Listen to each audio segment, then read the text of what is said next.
What's up, board game people? Whether for you it's a blast from the past or it's a new favorite game, if you're watching this video, chances are Street Fighter has been a part of your life growing up. For me, it was one of the games that brought me and my cousin together when I was a young kid. A fireball was the first combo I ever learned in any game. So, when I hear there's an epic board game adaptation of a childhood favorite, I have to take a look. First of all, thank you to all of my amazing Patreon members. Their backing is helping this channel get some much needed equipment and helping to keep me independent and unfiltered. In return, I try to offer some fun perks, a look behind the scene, and a hand in guiding this channel. Street Fighter V Champion Edition Legends isn't going to get you with the depth of its story and amazing world building. This is a tactical fighting game where careful planning, quick actions, and saving brutal combos for just the right moment can be the difference between life and death. This game doesn't pull its punches either. Street Fighter V is a cooperative brawler that puts you in the shoes of one of a full cast of deadly fighters working to defeat their rivals and ultimately overcome their nemesis. The game breaks from the video game a bit as it throws your rivals, your nemesis, and their minions all onto the board. Turns are structured into rounds. Each round, players will act first, playing style cards from their hands, resolving the effects of those style cards, and then moving the style cards to a reserve, where they'll use their symbols to pull off devastating combos. Players can work to fill their EX meter, and it allows them to upgrade their combos mid-combat to make them much more powerful. After all the players have acted, it's the enemy's turn. To start with, there will be minions and rivals populating the game board. The rivals and minions function in roughly the same manner, with the rivals being more difficult to defeat and having access to more powerful abilities. The AI system from the game is fairly straightforward, having you progress through a series of symbols representing actions. The minions go, the rivals go, and then the nemesis card is drawn. When you've exhausted the nemesis deck one time, the nemesis spawns on the map and the real fight begins. Minions continue spawning with most nemesis attacks, and you must put an end to your nemesis to win. Each stage has a unique setup and rules to correspond to it. You normally will be utilizing the combination of one large tile and two smaller tiles to build the stage. There are several other tokens that can be used on the stage to allow for environment interaction among other things. Street Fighter V Champions Edition comes with a core box with 12 iconic Street Fighter characters to play as, 4 nemesis, and 4 different stages. Then, an expansion, the 4 Kings, is offered that almost doubles the content with another 12 fighters, 4 nemesis, and 2 more stages to fight on.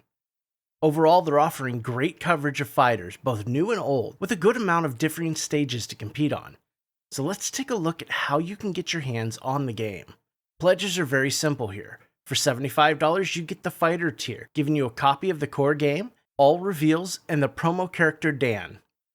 Then, at $115, you get the combo tier that comes with everything currently offered, the core box, the 4 Kings expansion, the reveals, and the promo character Dan. Add-ons for the project are also simple. You can grab a copy of the 4 Kings expansion for $45. Stretch goals for the project are monetary, and a few have already been unlocked. So far, they've unlocked a new fighter, Cody, and a new nemesis, Gil, with another fighter and nemesis coming along with more reveals as the project progresses. Shipping for the project is pretty standard fare. VAT is not included in the shipping price or the pledge price and will be calculated in the pledge manager. Let's talk thoughts and opinions and close this one out. First, I'll say that this game has much more tactical depth than I was expecting from it.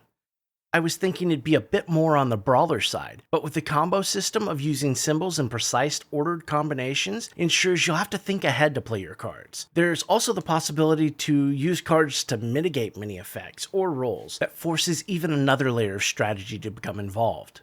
I love that the nemesis is present and pestering the fighters throughout the fight, even before they're officially on the board. Once they arrive, they escalate to a point that it's almost a do or die for the fighters. Once they're out, the minions can pester you, but you have your target and you must destroy it or you're going to lose. I can imagine the end of the fights being quite climactic. Dice also play a role in the game too.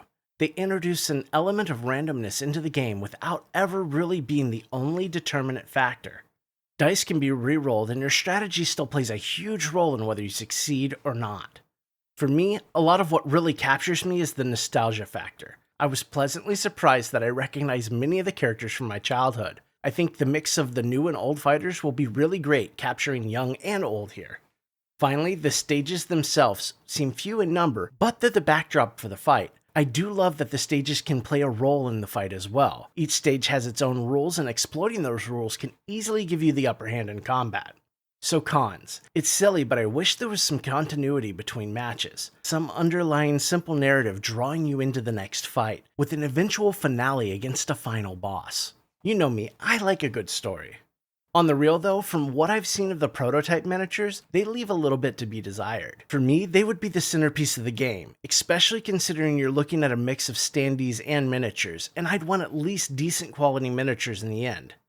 This is of course subject to change in the actual production copies of the game, and it does seem like they're in the middle of miniature development, so hopefully they're taking some notes. Other than those, the price is perhaps a tad bit high. I would have liked to see the combo pledge top out at $100, asking $115 and then shipping puts it a bit higher than some will be comfortable with.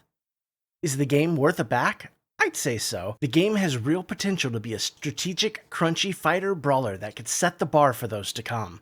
In the end, is the nostalgia and the IP worth it to you? Back smart. Another quick one, I know. I intended to have this out much sooner, but like the idiot I am, I spilled a drink over my keyboard and had to dry it out and work on it a bit to get it back to almost normal functionality. I still have the weekly news video coming up this week with some big stories in tow. I also have some previews and some unboxings coming down the pipe. So if you haven't already subscribed, please consider doing so you won't miss anything. Thank you to everyone watching and commenting, and thank you to my Patreon members. Stay safe and play something exciting this weekend.